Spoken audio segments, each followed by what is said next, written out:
el doctor Julio César Ayala Balboa. Soy especialista en problemas de alergia, es decir, soy médico alergólogo. Yo soy egresado del Centro Médico Nacional La Raza y estoy certificado por el Colegio Mexicano de Alergia, Asma y Inmunología Clínica. También tengo certificación por parte del Colegio Americano de Asma y Alergia, y me dedico principalmente a ver problemas de enfermedades alérgicas, justamente, entre las que tenemos la rinitis, tenemos el asma, problemas de alergia en la piel y alergia en los ojos.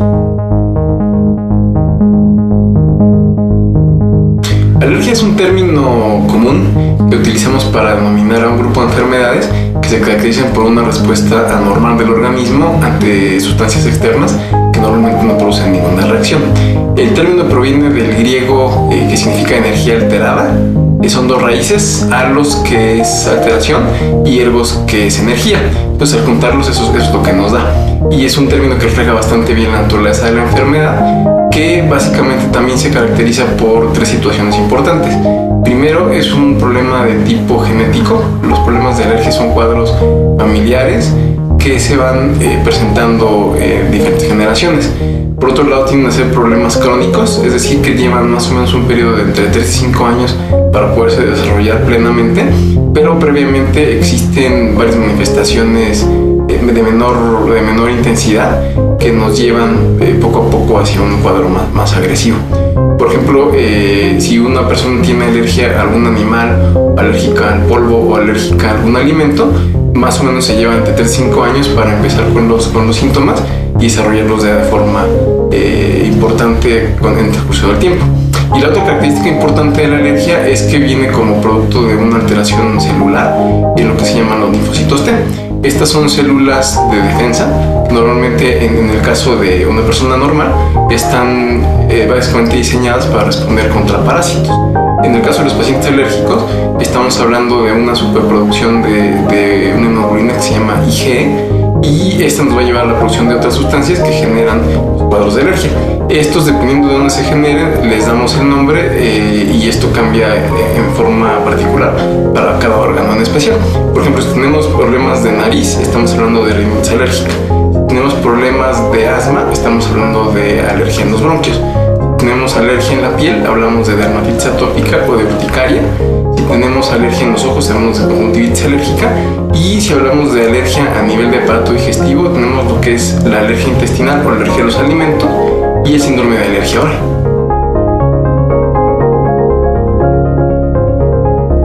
La rinitis alérgica es la inflamación de la nariz producida por una situación de alergia. En este caso encontramos básicamente 4 síntomas que se conocen como tetrada rinítica clásica y que se caracterizan básicamente por comezón, por estornudos, por secreción y por obstrucción. Entonces, estos 4 síntomas pueden estar presentes en el conjunto, las 4 como tal, o puede predominar uno más que el otro. Así, por ejemplo, tenemos los pacientes donde predomina el componente secretor, que son pacientes que tienden más a la producción de moco. Son pacientes que pareciera que tuvieran gripa crónica, todo el tiempo están con moco y tienden a presentarse este tipo de cuadros por más de un mes. Son pacientes que prácticamente se acaban cajas de Kleenex en poco tiempo y tienden a estar recurriendo como si tuvieran gripa en forma constante. Tenemos también los pacientes donde predomina el componente congestivo. En este caso, la obstrucción se presenta porque se tapa unas estructuras que están dentro de la nariz, que se llaman cornetes. En este caso, esto nos genera problemas como dolores de cabeza o bien nos genera respiración oral, y a la larga en los niños sobre todo genera que existan malformaciones en lo que sería la mandíbula, y esto va a traer como consecuencia que haya un menor espacio en los dientes y entonces van a tener que utilizar brackets, ¿no? Siendo un problema que se pudo haber prevenido. Hay otros pacientes donde predomina la comezón. Son pacientes que se la pasan haciendo esto o esto, y que inclusive cuando esto es muy crónico tienden a dejarse una marca en la nariz, se conoce como el surco nasal, que habla de que están todo el tiempo con este tipo de problema. Una manifestación muy importante que a veces es poco tomada en cuenta es que estos pacientes pueden presentar también sangrado nasal en forma recurrente. Y la otra situación importante en el caso de la rinitis alérgica es la presencia de infecciones de repetición. Como como consecuencia de la alergia, este tipo de pacientes tienden a enfermarse en forma muy constante, aparentemente de infecciones bacterianas que son repetitivas. Entonces es el típico paciente que está yendo al doctor, ya sea el pediatra, ya sea el otorrinolaringólogo, con mucha frecuencia. A veces es cada mes, a veces cada 15 días, y están tomando antibióticos con gran frecuencia.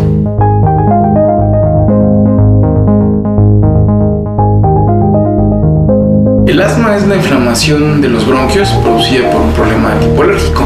Tal vez es una de las enfermedades que más comúnmente podemos tener conocimiento porque es muy frecuente y porque es bastante común. Podemos decir que, como en población pediátrica, es la enfermedad más común a nivel crónico. El síntoma más característico para la gente es la presencia de lo que llamamos sibilancias que acompañan a la falta de aire. Las sibilancias se manifiestan como chiflidos al momento de estar respirando y pueden producirse como consecuencia de la obstrucción de los bronquios. Sin embargo, esta no es la característica más importante del asma. La característica más importante del asma es la tos. Tiene que ser básicamente una tos en donde se presenta una gran cronicidad. Estamos hablando de más de 15 días. Es una tos que tiende a ser seca, aunque a veces puede ser con flema. Es una tos que tiende a aumentar con el ejercicio o con el frío, y característicamente es una tos que aumenta por la noche. Para que se den una idea y pueda quedar un poco más claro este concepto, podemos decir que los niños que tienen asma se parecen mucho a Fiona, el personaje de Shrek, que, si ustedes recuerdan, durante el día es una mujer muy guapa y se porta bien, ¿no? Pero en la noche se empieza a transformar, se vuelve un ogro. En este caso es muy parecido. Los niños que tienen asma en la mañana tienen problema muy leve, pero en cuanto llega la noche se transforman y empiezan a toser y no los deja dormir. Eso tampoco permite que los papás duerman, y eso hace muchas veces que los traigan al consultorio también. Entonces, la tos, en el caso del asma, la consideramos como la característica más importante. Ahora, en casos muy severos, la tos puede acompañarse también de síntomas de lo que se llama cianosis, que es la aparición de una coloración morada en los dedos o en los labios. Esos son síntomas que van acompañados a veces de lo que se llama disociación tóraco-abdominal, donde se pierde la relación entre la respiración del tórax y el abdomen, o también por la presencia de tiros intercostales, que se nota como si estuvieran sumiendo las costillas, en el caso sobre todo de los niños. Esos son síntomas de alerta, y bueno, cuando un paciente presenta esas características, pues tiene que hospitalizarse, pero yo les podría decir que menos de la mitad de los pacientes tienen esas características y más bien se manifiestan con tos crónica, que a veces estamos tratando con medicamentos caseros o con antitusígenos como jarabes que nos recetan en la televisión. Esto en realidad no nos ayuda porque la tos básicamente no responde con ese tipo de medicamentos. En este caso estamos hablando de una inflamación muy severa en los bronquios y es necesario controlarla para que el paciente pueda respirar en forma adecuada.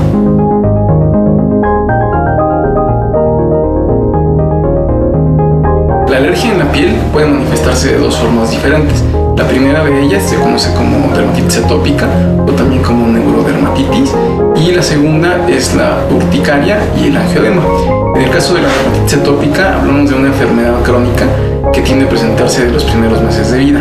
En el caso de los niños muy pequeñitos, estamos hablando de menores de 1 año de edad, las afecciones más comunes tienden a ser en la cara.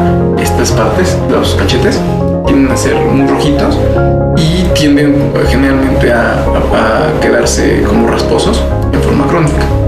Conforme aumentamos de edad, la dermatitis atópica cambia de localización para después, en las edades entre 1 y 12 años, se localiza sobre todo detrás de las orejas, en la nuca y en lo que serían también los pliegues de flexión, básicamente en estas partes o por detrás de la rodilla.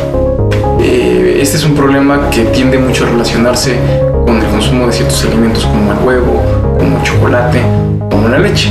Y el detectarlo a una temprana es importante para poder evitar que la piel se vuelva muy reseca y que el paciente después tenga cambios de color y lesiones muy importantes que estéticamente pues son muy malas, ¿no? En el caso de la urticaria y el angioedema estamos hablando del mismo problema, pero en este caso la manifestación es a partir de ronchas.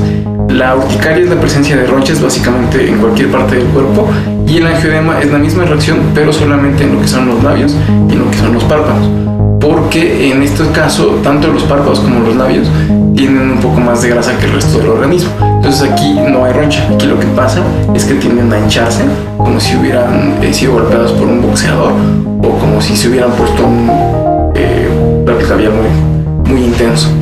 Este caso de urticaria, por ejemplo, puede estar básicamente por alimentos, puede ser producido también por el consumo de algunos medicamentos, pero también se puede deber a causas no alérgicas como infecciones, por ejemplo. Sin embargo, el que exista este tipo de situaciones en una persona habla de que existe un fondo alérgico, ya sea a nivel cutáneo o a otros niveles como bronquial o a nivel nasal.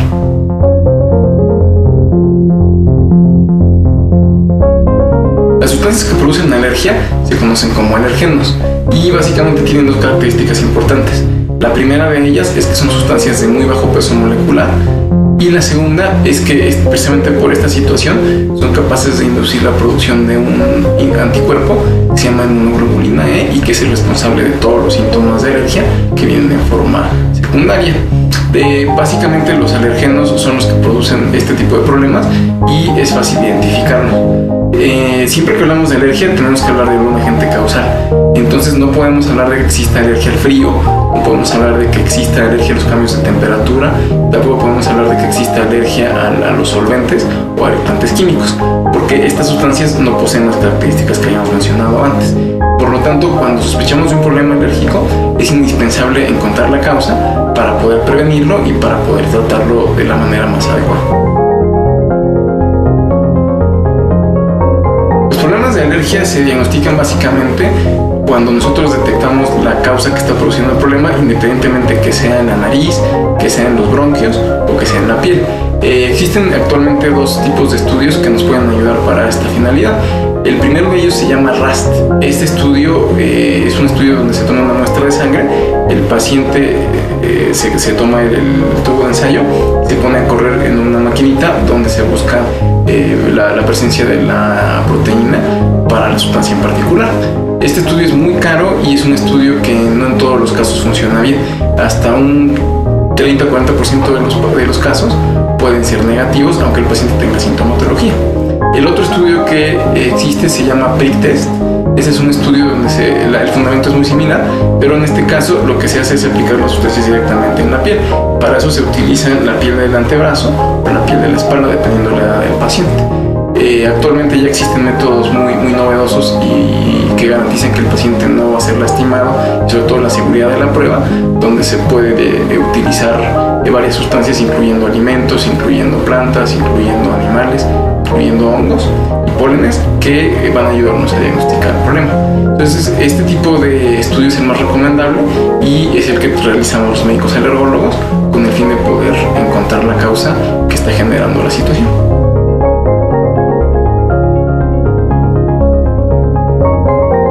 Una vez que el paciente se ha realizado las pruebas cutáneas y estas han sido positivas, está indicado el tratamiento para poder prevenir que los síntomas vuelvan a presentarse. Existen muchos medicamentos en el mercado que nos ayudan a controlar los síntomas. Existen los antihistamínicos, existen los descongestionantes nasales, existen también los broncodilatadores. Ese tipo de medicamentos nos ayuda para que los síntomas se puedan controlar, pero no los previene.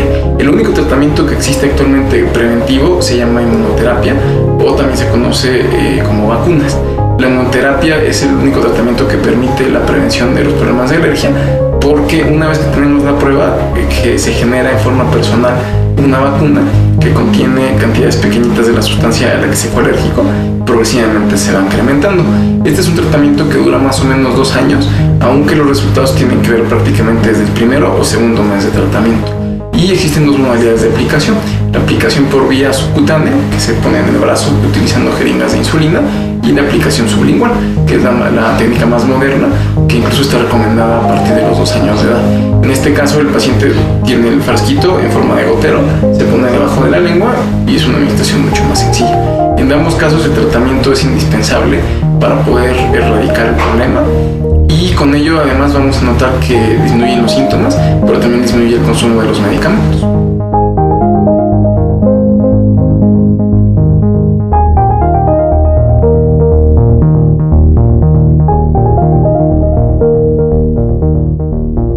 En Alermédica nos dedicamos básicamente a lo que es tanto el diagnóstico como el tratamiento de las enfermedades alérgicas.